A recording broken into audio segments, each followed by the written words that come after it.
beginning, I got married in '81, and actually, it wasn't a great marriage from the beginning, I've got to say. And after so many years of, I think we both stayed together because of the children, but I think we realised it wasn't a great environment for them to be in. So I made this great demand on my ex saying, will you come to Relate with me?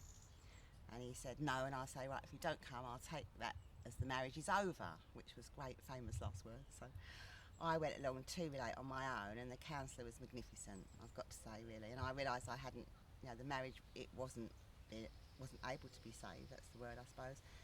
And she actually referred me to mediation. And I remember thinking that actually my husband will never come with me. And he did actually agree to come along.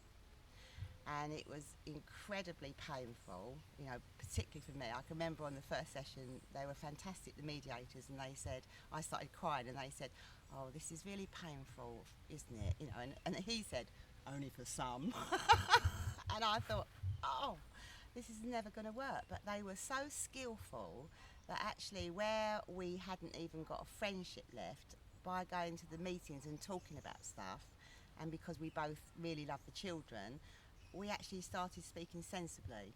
It was amazing. And after we finished, we remained friends.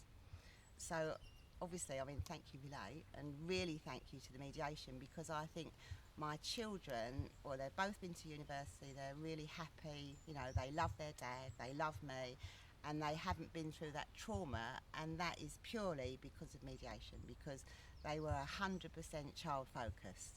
And I've still got all the paperwork now, even to things, what would happen with the house, when we died, and it's still going to the girls, regardless if we remarried. It was really about that little family unit, in a way still being there, but in a different structure.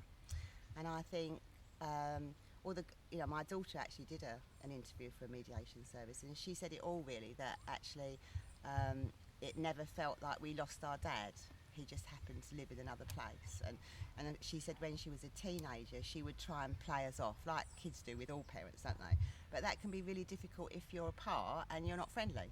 But I would always support him, and he would always support me, and she really values that now. So, yeah, I don't know what else to say really, but it was just amazing.